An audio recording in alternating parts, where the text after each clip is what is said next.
This is my honest advice if you want to start a side hustle while keeping your 9 to 5 job. 7 years ago, I actually quit my pharmacy career way too soon to go full-time with my business that wasn't really ready yet, instead of letting it grow without me. But if you're tired of watching those videos about building million-dollar empires and all that, and all you want is enough income or enough revenue just to live comfortably, then this video is for you. I'm gonna share all the things that I wish that I knew before starting my side hustle of YouTube and high ticket sales. And I think if you know these lessons, they can save you years and years of struggling and thousands of dollars from buying unnecessary guru courses, and will help you prevent a life of living in your mom's basement, leaving you single in your 30s. Let's get into the first one. Start with services, not products. So one of the books that I used to read back in the day was Personal MBA by Josh Kaufman, I think. Something that we are never taught is not all business models are the same. Some are a lot more higher risk, some are a lot lower risk. And because we are new at this stage, we are paying a really high, something we call an ignorance tax. That means the tax that we need to pay through our time, our energy, through money for us not knowing stuff. And so one of the mistakes I see a lot of new people make is jumping into high risk ventures like courses, or even like something like flipping houses. Now, I'm not saying it's not possible. My friends, actually, some of my good pharmacy friends, one started a coffee shop like as her first venture. Another one started a Airbnb business like in rural places and stuff like that too. But I find that it can be super stressful if you go down this route. And in my mind is like, well, why not just make the journey enjoyable being an entrepreneur? And that's something I actually really look up to for Ali Abdaal, because he does this very well. At the same time, a side hustle should make us money. And so what we don't want to do is just spend a lot of time on something that's not going to be profitable. So I want to tell you about something that I did for 3 to 4 years. I actually tried going the course route back before courses were like the big hype and stuff. This was like probably 2014, 2015. I just moved to California. I was a pharmacist and I was really into personal finance at the time. I really followed everyone from Ramit Sethi, he was my favorite, to Dave Ramsey. I took one of Ramit Sethi's courses and I was like, hey, I am going to create a course and it's going to be kick-ass investing. If you follow this channel, then you probably know this product. I will probably put it up for free, so if you are interested in investing, you'll probably see a fully haired version of Kevin Yee, and you guys can go through that. It's a little outdated. I spent so long just trying to plan it. And I remember my friend Joe from Just Kidding Films, he kept on, or JK News, he kept on saying like, dude, Kevin, you're taking way too much time to just launch this. But of course, being the young 20-something-year-old I was stubborn. I didn't listen to him. And so what did I do instead? I kept on thinking, I have so much to learn. I need to buy a copywriting course. I need to learn more about marketing. I need to launch this YouTube course and all that. And when I was finally ready to launch, I had over, I think the initial email list I had over 500 people who were interested. When I launched, you want to guess how much I made? Okay, a whopping $500. $500 that took me 3 to 4 years to actually make. That's just not gonna pay for rent.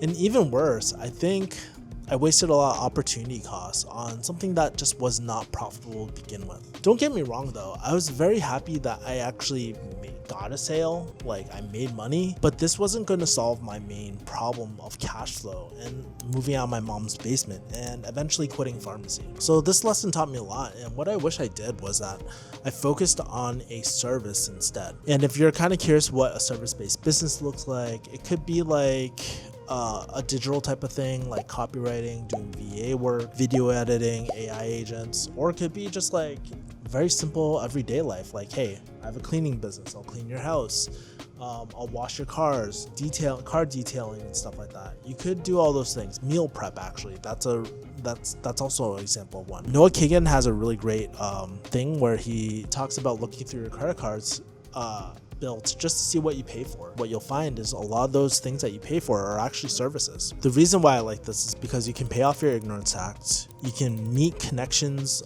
of people in the industry, and you can learn the nuances of business before starting your own, all while getting paid at the same time. And so you're probably like, well, Kevin, okay, service-based business, I get the idea, I kind of want to do this, but how do I actually practice this? And so I think the first step is really finding a skill that you want to develop. If it's your first time time, just finding something that you just really enjoy. Like if you want to be idealistic about it, ideally it would be something super long term into your future that every business needs, like sales or marketing, but it doesn't even have to be like that.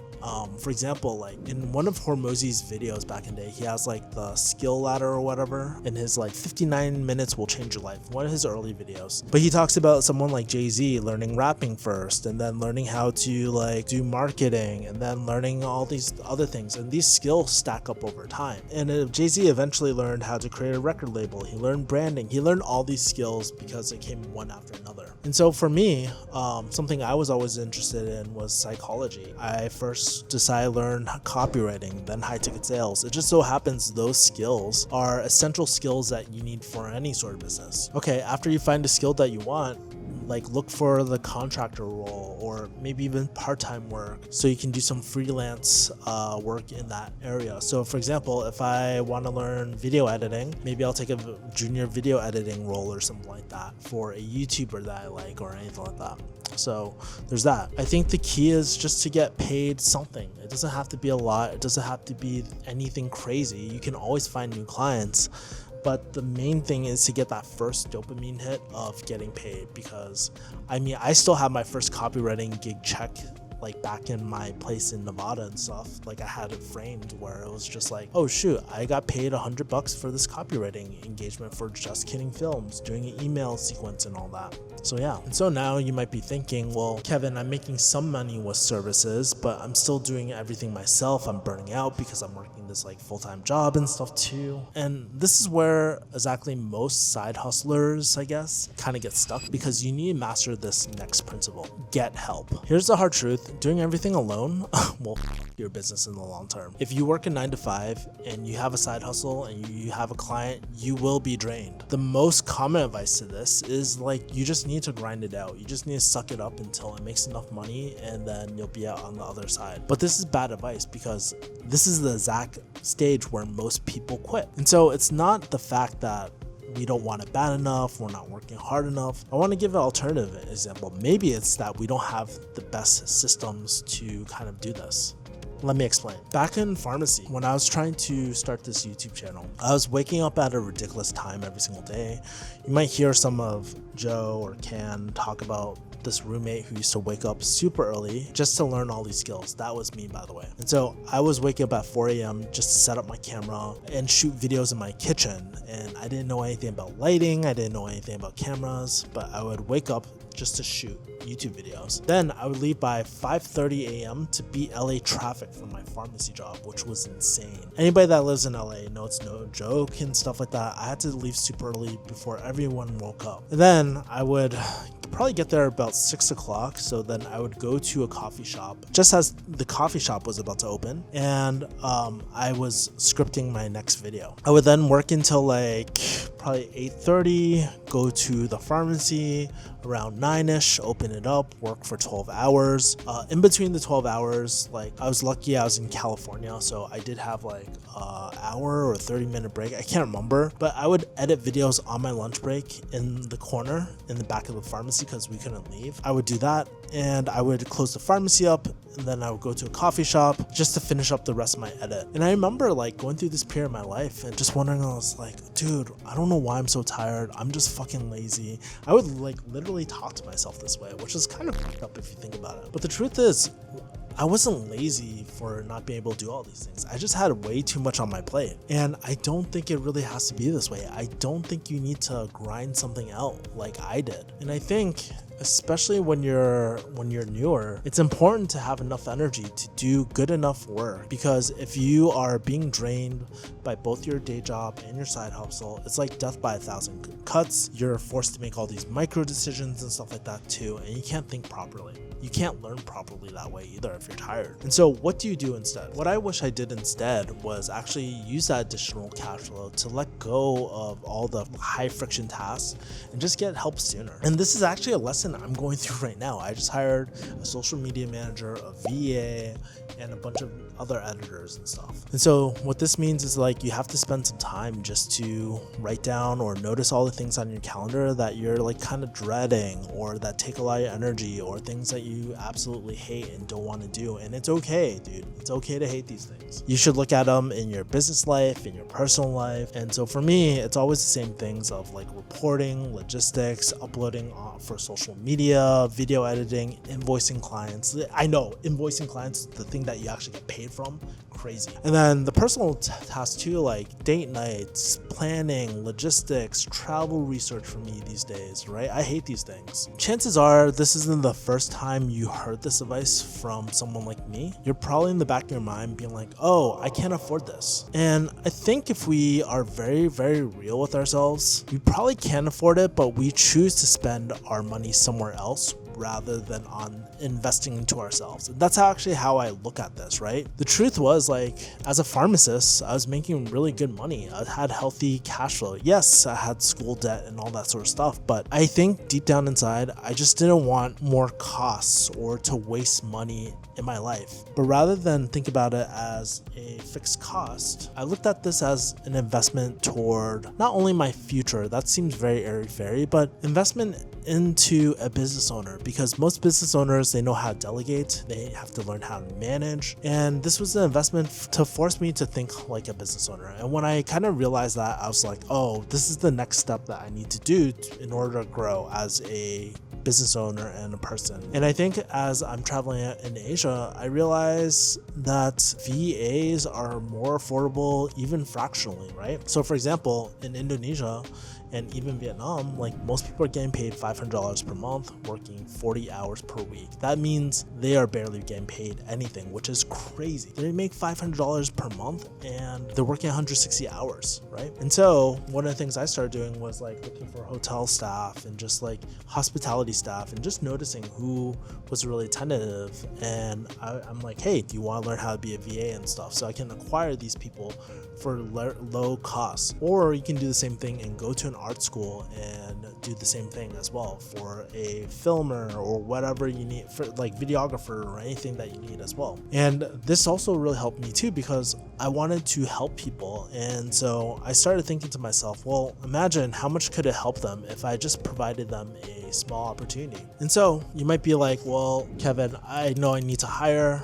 How do I do this? And I think like as I'm going through this right now, I noticed like my mind drifting to, oh, I want this person to do this and this and this. The number one thing is like just start with a small task first that you hate doing. So for example, one of the first tasks I started outsourcing in my YouTube channel was video editing, because it just took a lot of time. I'm not really great at it. I mean, I can be good, but it's just not worth my time. And the next thing is like, okay, maybe you can't afford a full-time person, just hire them fractionally, right? For example, a full-time VA can cost you anywhere up to $1,000, maybe $2,000 per month, but maybe you can hire someone fractionally for $200 per month, right?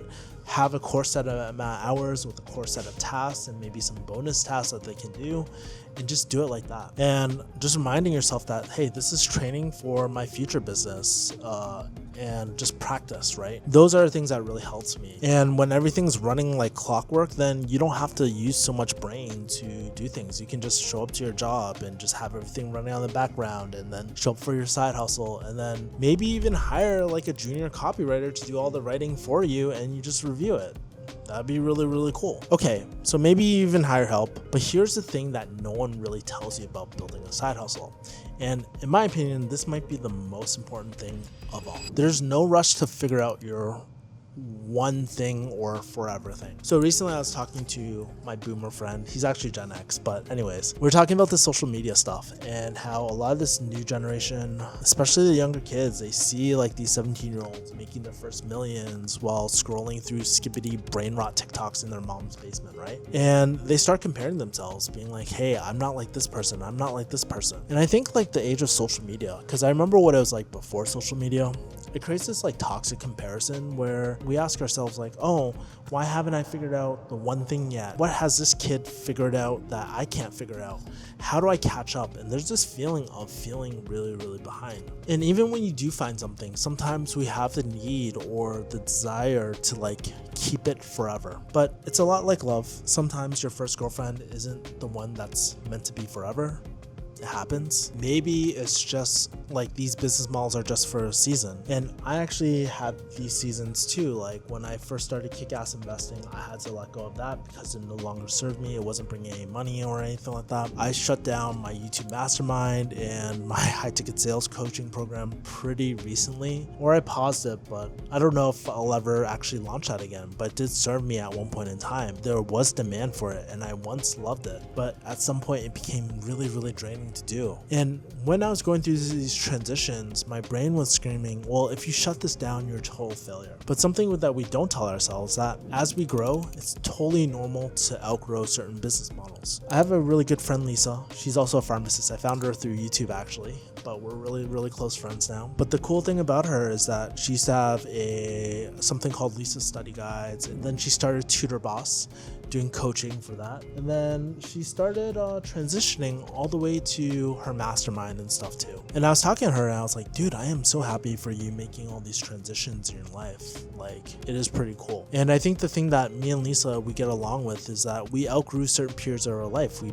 both had our pharmacy careers, we both had the coaching careers, and then we had masterminds, and then I grew out my mastermind before she did. But it's natural to outgrow business models. You might be asking yourself like, Kevin, well, what are you focused on now? And I think these days I'm more focused on like head of sales. I love reviewing SaaS, and so doing affiliate marketing in YouTube is going to be my main thing. And then I could see myself investing into like being a partner for one of these SaaS companies and stuff for something I'm really interested in. I think it's so ridiculous. Maybe we got it from our job type of stuff or like traditional careers where if we quit something, it means we're a failure. I want to reframe that and just be like, hey, if we pivot, then maybe it's drawing us to something that we're more aligned to that is actually a better fit for us. Because the truth is, what we want in our 20s will be different from what we want in our 50s, 60s, and 70s. Like for me, pharmacy served me once, but no longer does.